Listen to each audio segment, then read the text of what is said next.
जीवन में जो कड़वी बातें हो जाए, प्लीज उन्हें भूलने की आदत डालिए। जीवन में कड़वाहट किसकी जिंदगी में नहीं आती, जीवन में अशुभ योग किसकी जिंदगी में नहीं आती, जीवन में विपरीत वातावरण किसकी जिंदगी में नहीं बनता। जरा एक बात बताओ, अरे अपने साथ तो हुआ ही क्या, एक बार कल्पना करो। सीता कौन थी बोलो तो? लक्ष्मी का अवतार। सीता कौन थी? रघुकुल की महारानी। सीता कौन थी? जनक नंदिनी। सीता कौन थी? भगवान की पत्नी। अब जरा कल्पना करो तो, पैदा होने के लिए रामायण कहती है उन्हें मां की कोख न मिली, जमीन को फाड़ कर आना पड़ा। शादी हुई तो खुशियों का बैंड भी न बजा कि परशुराम बैंड बजाने पहुंच गए।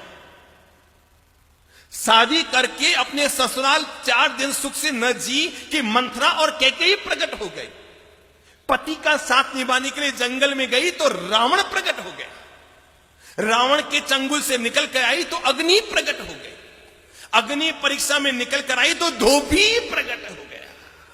दिमाग लगाओ, दिमाग लगाओ सब लोग, हर भाई हर बहन अपनी जिंदगी को एक बार तोड़ लो कि अगर मुसीबतें जिसे हम जिंदगी में कहते हैं, अरे हमारी जिंदगी में मुसीबतें आई क्या है। हम में से कोई दावा नहीं कर सकता कि मैंने सीता की जिंदगी में जो मुसीबतें आई उसका 1% में मुसीबतें जिंदगी में झेली। हम में से कोई पुरुष दावा नहीं कर सकता कि जितनी साधना में तकलीफें भगवान महावीर ने उठाई उसका 1000वां हिस्सा भी हम में से किसी ने नहीं झेला,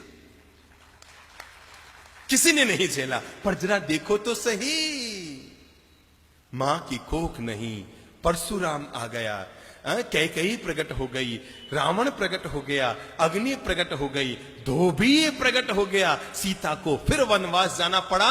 रघुकुल की महारानी को, भगवान की पत्नी को, लक्ष्मी के अवतार को अपनी संतानों को जन्म देने के लिए किसी ऋषि के आश्रम में जाकर शरण लेनी। हमारी हालत उससे बोलो अच्छी? शाबाश, बहुत अच्छी। हम में से हर महिला के साथ ऐसा नहीं हुआ जैसा सीता के साथ हुआ। पर मैं आपको यह बताना चाहता हूं, इतना कुछ होने के बाद भी सीता के मन में शांति थी, चेहरे पर मुस्कान थी और अंतर मन में औरों के प्रति पवित्र भावना थी। मैंने इसलिए कहा, जीवन में बुरा वक्त तो कभी भी किसी के साथ जीवन में आ सकता है, लेकिन बुरा वक्त आने के बाद भी जब वो वक्त बीत गया, हो गया सो हो गया, जो बीत गई सो बात गई, तकदीर का शिकवा कौन करे, जो तीर कमा से निकल गया उस तीर का पीछा कौन करे। उसने आपकी जमीन दबा ली, नो प्रॉब्लम, जो मेरा है वो जाएगा नहीं और जो चला गया वो मेरा था ही नहीं। किस बात को लेकर मन में विषाद कर रहे हो और किस बात को लेकर मन में पीड़ा कर रहे हो।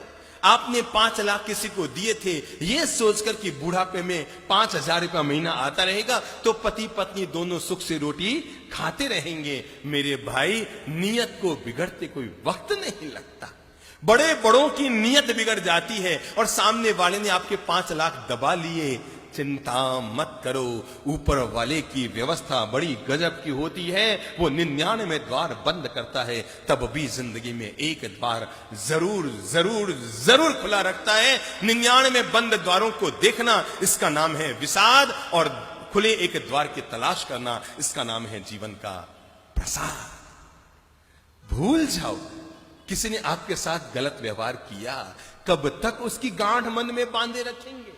किसी ने आपके 2 लाख डुबो दिए, अरे रुपये गए सो गए, कोई दिक्कत नहीं, आपकी नींद और चली गई, आपकी शांति और चली गई, आपकी मुस्कान और चली गई, आपके सुख की रोटी हाथ से चली गई। रुपये गए सो गए, जाए भाड़ में। अरे सबके रुपये जाने ही हैं। आदमी जन्म लेता है ना तो लंगोट मां पहनाती, उसमें जेब नहीं होता, होता है क्या? और आदमी मरता है ना तो घर वाले कफन उड़ाते हैं, कफन में जेब नहीं होता। पर आदमी कितना मूर्ख होता है, जन्मने पर लंगोट में जेब नहीं, मरने पर कफन में जेब नहीं, और जिंदगी भर जेब जेब जेब जेब भरने में ही लगा रह जाता है। सबको छोड़ना है, सबको जाना है, छूट गया सो छूट गया, चला गया सो चला गया। जीवन का मंत्र याद रखो, जो मेरा है वो जाएगा नहीं और जो चला गया वो मेरा